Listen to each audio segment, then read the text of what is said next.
growing up, I feel as though confidence almost got a bad rap.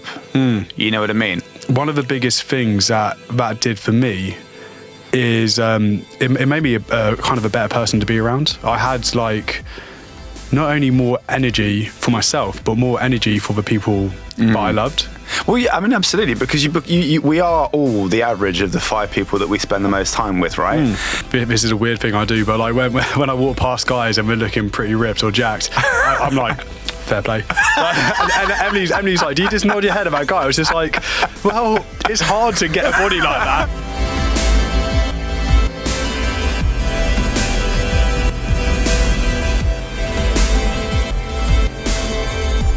What's up, guys? Welcome to the Middle Ground Podcast. Today we're going to be talking about how fitness builds a success in your life and your career. I am one of your hosts, Olivier Nicholas. And I'm the other host, Rhys White. Okay, so Rhys, why don't you tell me a little bit about what you think fitness does for your life and your career? You know what, when we put this idea to put together this podcast, I was actually super excited to talk about this, just because I think fitness has had such a massive impact on my life, not personally, but also in my career. But it's almost like, do we have time to even talk about how fitness benefits you? Because there's so much to talk about in a sense, right? Yeah. And I think the funny thing is like people tend to go into fitness, or they tend to kind of work with me anyway. My clients do, because they've seen a before and after photo transformation of a guy looking, slightly overweight, and then a guy looking ripped, more muscle, looking good. People tend to join because they want that result, but then they very quickly realise that actually it's not about the result, it's how exercise is making them feel and how it's having an impact on their lives. So I think maybe like a good place to start is fitness, I suppose, gave me discipline in certain ways, because when you're training, you have to show up to the workouts, you have to organise your schedule and plan the workouts in. If you go into the week not really knowing when you're going to train, or you're kind of winging it, or you train when you feel like it doesn't really tend to pan out. You get to Friday and you realise you have to fit in your 3 sessions on a Friday, Saturday, Sunday. So I think discipline is one of the main factors that I've learned through fitness, when maybe I didn't have that previously. I think, yeah, I agree as well. I think for me, I think the operative word is build in this, because a bit like what you've just said, when people see that before and after pic, and you're seeing the result, but you're not seeing the journey, right? So when we think about the word build, for example, doing small steps, like I feel as though this is how it impacts my fitness journey and my business, because you can't really just shoot to the end. You can't, even if there is an end. I don't even know if there is an end. So I always like to think of it as building it. So you're thinking about the next step. So for example, if you're training in the gym, that might be adding 4 or 5% kg, on your bigger lifts or whatever. But in your business, I feel like it's making small bits of progress. So in terms of, and I'm not very good at this myself, in terms of looking at how far I've come, or, since last year or whatever, but making sure you have small goals. So like, I don't know, for instance, I made a plan to network more. So I'm making sure that that's like a small goal, and I've already built something onto what I was doing before. So rather than, I'm not saying that's success, but if you then keep doing these small things, you're building and building and building. So yeah, so this time it's doing more networking. Next time it could be, I'm trying to think now, I don't know, looking at the website, how is that performing? And you're constantly doing small things. And then what you end up doing is building where you end up being a month in the future. Do you see what I mean? Yeah. You're putting things in place to improve gradually over a period of time. But again, I think when I started my fitness journey, I had to make myself go to the gym. I had to make myself track my food and be quite disciplined in what I was eating, but also recovery, sleeping, and just embracing the process, because it's like what you kind of said. It's not about the result. It's about the person you have to become to get the result that you want. And then once I kind of learned all those disciplines, and it got me into great shape. I lost 16 kilos, and that's a lot. Yeah, I lost a lot of weight, and when you see improvements, or when you see small changes, that then gives you the confidence that what you're doing is working. But then once you kind of get to where you wanted to be, and you trusted the process, and you did everything to the T, it then makes you realise that could translate in everyday life on anything. Like me and you, we're online. We run an online business. We need discipline in what we're doing on a daily basis. We don't wake up and think, I think I might make content today, or I might do this. We have set days, set times that we do content. We don't miss them. If we do, there'll be consequences to that, and things will start piling up. And it's the same with fitness. If you start missing your gym sessions, or you kind of go off your nutrition slightly, or you don't focus on your recovery, then you're probably not going to get the results that you want. And I think I think also the main thing is realizing that you could actually trust yourself when you say you're going to do something, and you get the results from it. You almost know, and you give yourself confidence that you could back yourself, which I think is super important, because I think a lot of people go in things thinking that they can't achieve X, Y, and Z, or whatever they want to do. But once you've done something once, that is a big game changer in terms of translating that to, it might be another fitness goal, or it might be your career, or whatever you want to do. But you're like, I've done this once, and I know I could back myself, and I know I could do it again.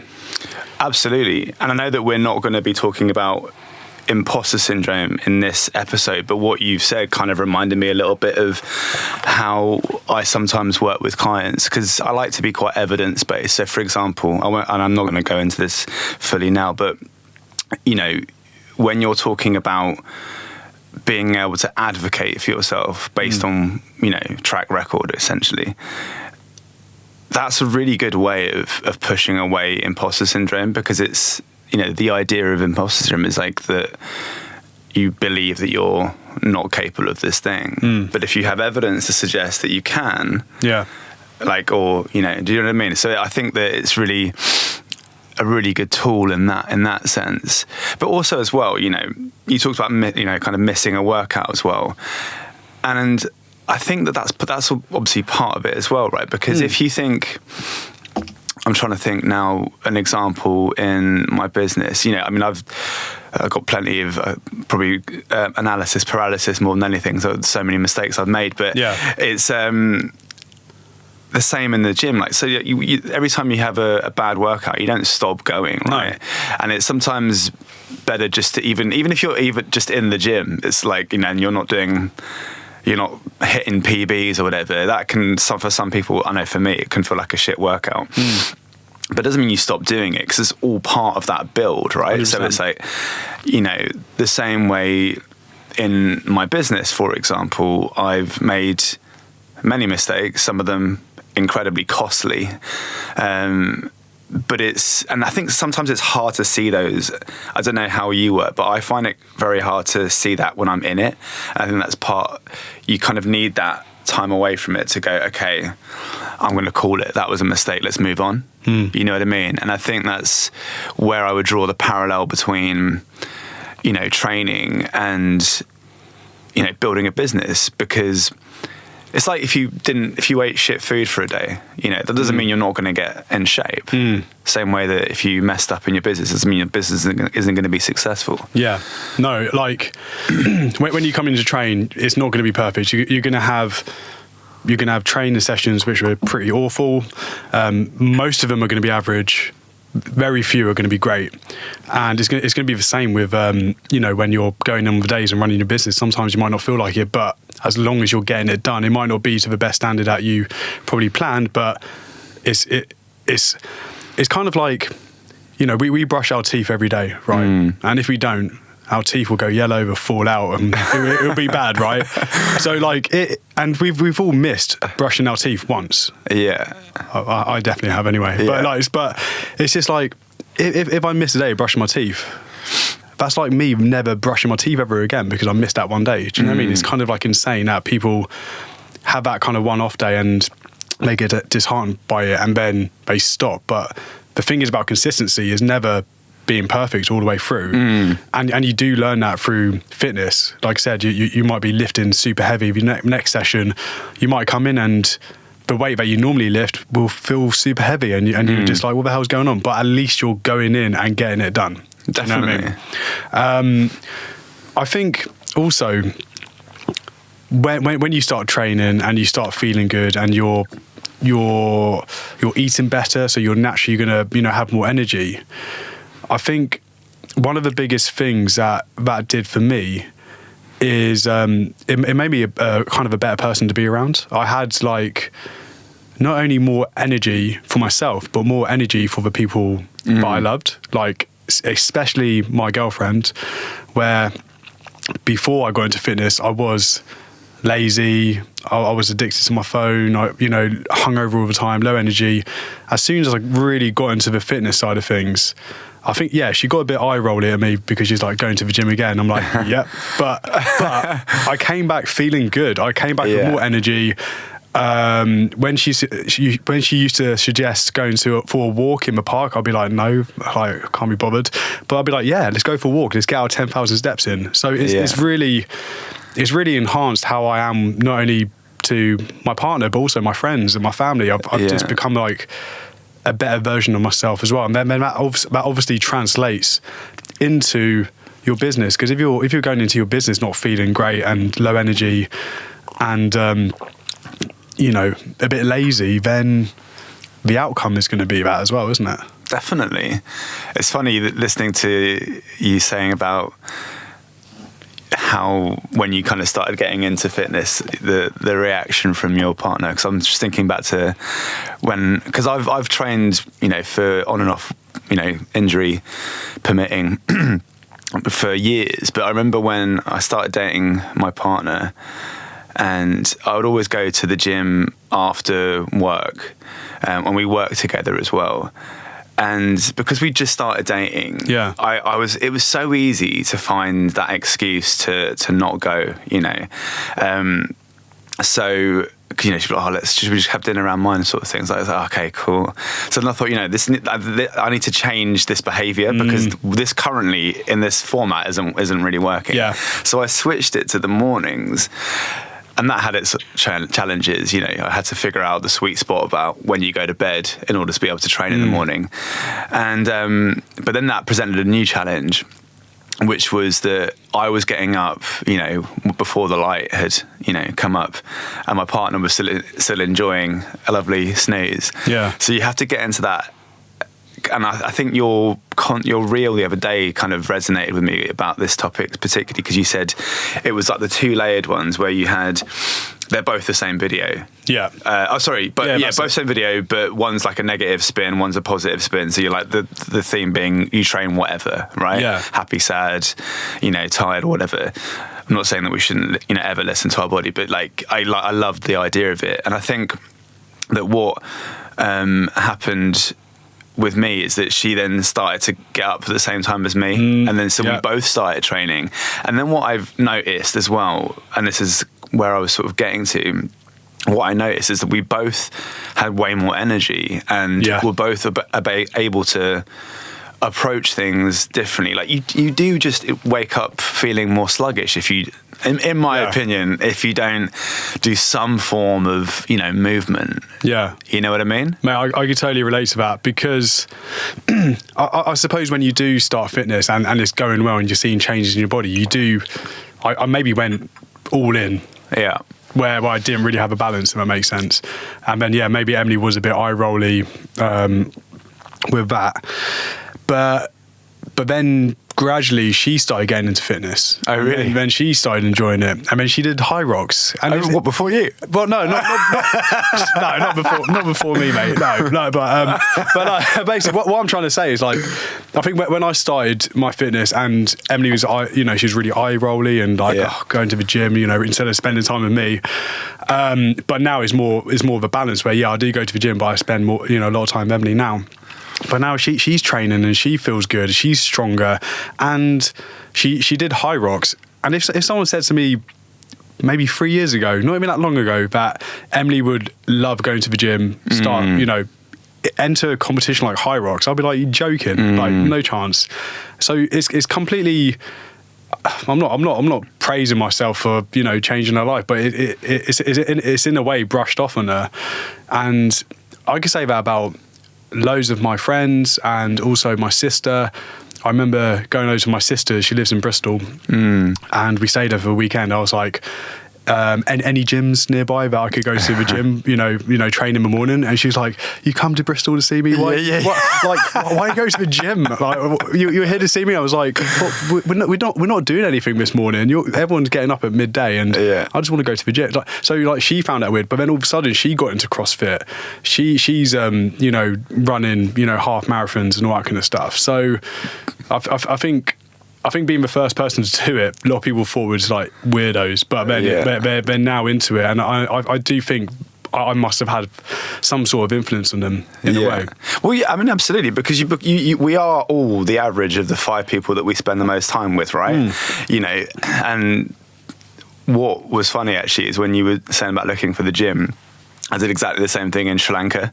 So when we booked our flights to Sri Lanka, like one of the first, I was excited to find out about my heritage, I promise.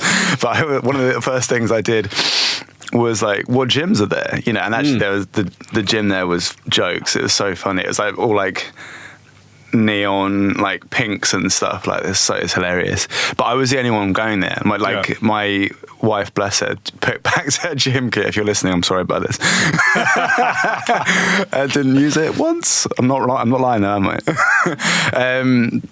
But yeah, so I think baking that into your life, whether it's holiday, whether it's any time of the year, really, baking it into how you think is the important thing. Like it becomes a non-negotiable, right? Right, exactly. Yeah. Like a client that I'm working with at the moment really wants to get into his fitness.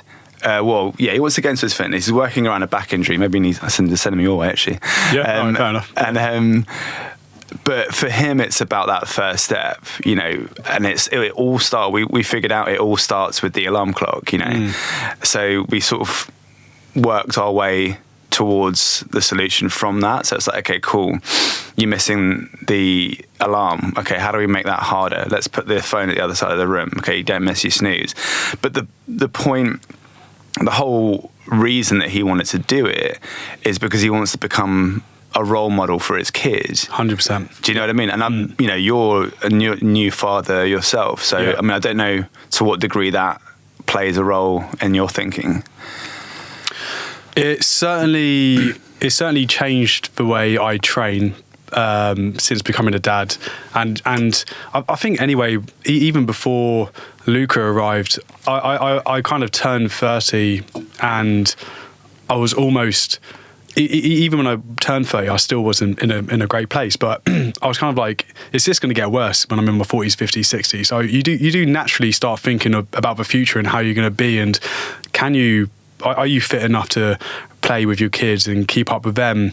Are you going to be there as someone who's a stronger, healthier, more confident version of yourself, or are you going to be, just over the years, just get worse and worse and worse kind of thing? So my training has changed slightly, where maybe I used to train a bit more intensely before and go all in on my training, but now I'm doing things where it's maybe not too harsh on my body, but I know that I'm working on my mobility. I'm still building strength.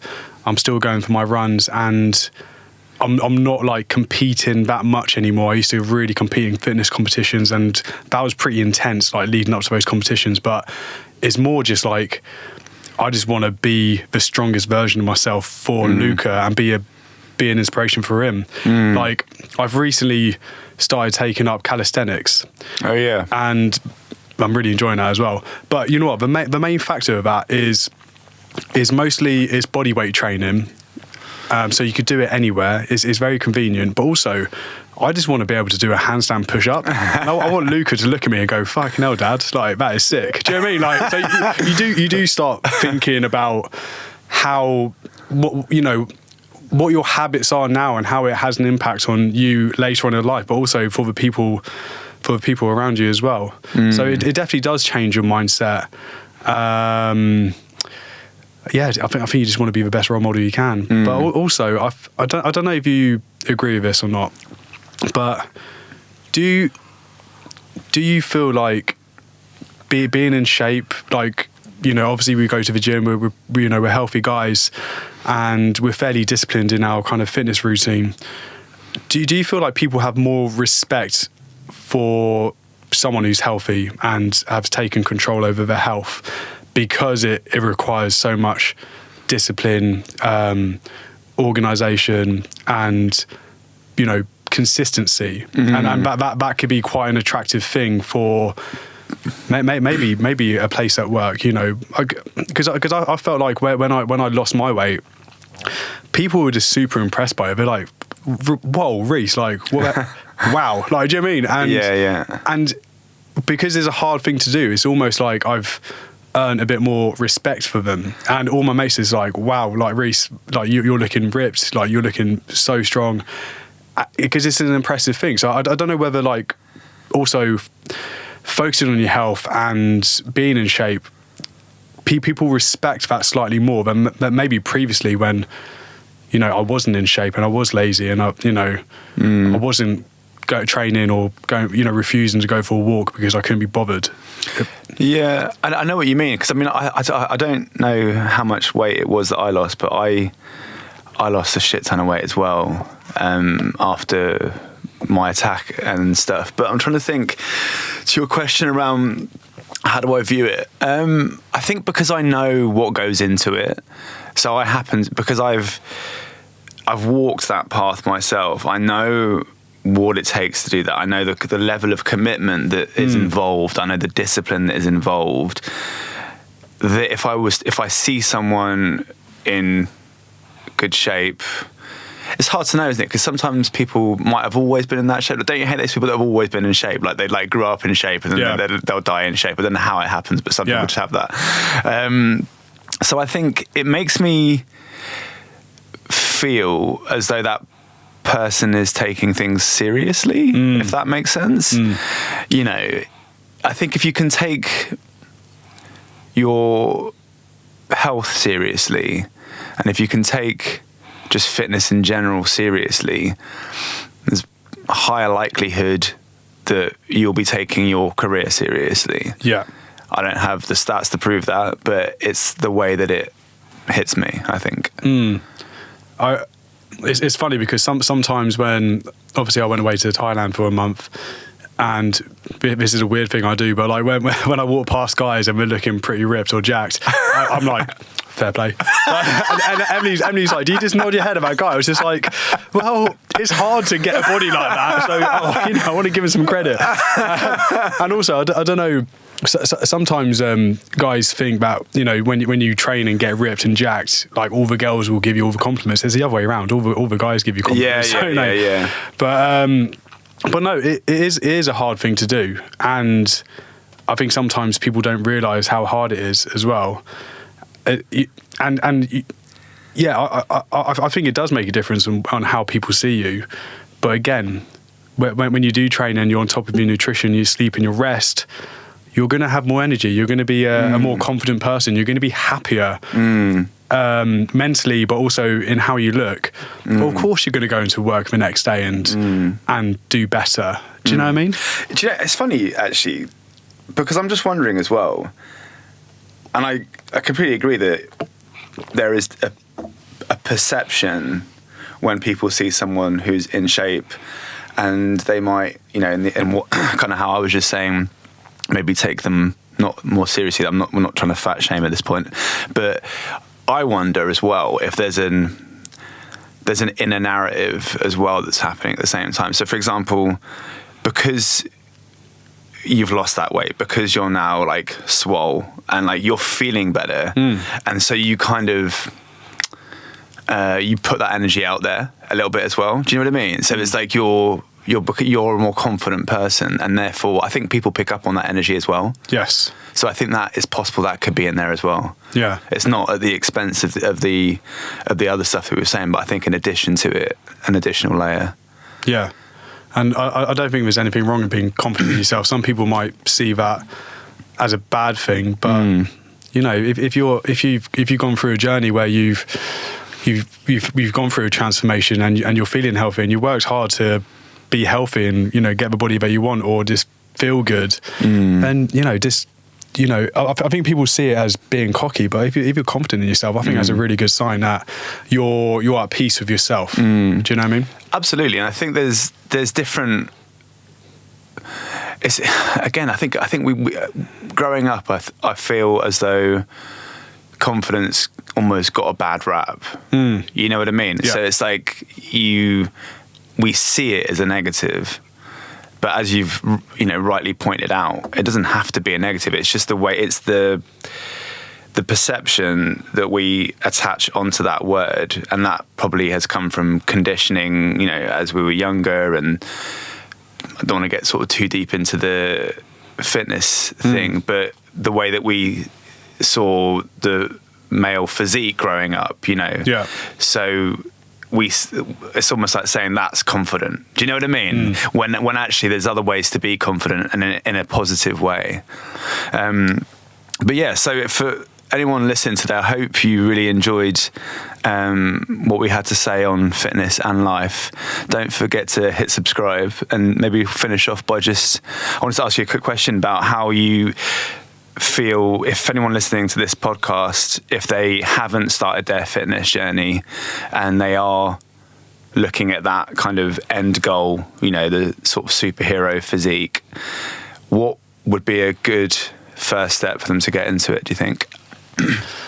I think getting some sort of accountability helps. So either a coach or even just like joining a gym where they do group classes where you're doing it with people who have the same goals as you. And I think that's a great way to get into shape. It gets rid of the anxiety of going to the gym by yourself. You're surrounded with people who are trying to get fit as well. I made loads of friends that way. So just try and make the start of it as comfortable as you can. So either get yourself a coach to help you through that process, or join some sort of community where you're doing it with other people, where you can connect to people, make friends.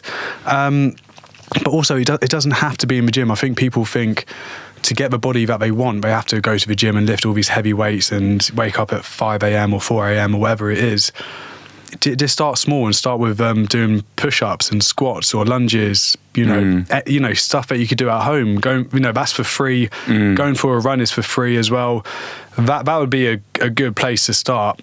Like I said, I think people go into it with that you know, that transformation image in mind, but you got to start small and gradually build up, kind of thing, especially if you're a newbie as well. That'd be my opinion. Great. Love it. All right. Well, you've been listening to The Middle Ground. Don't forget to hit that subscribe button. Please hit it. See you next week. Cheers.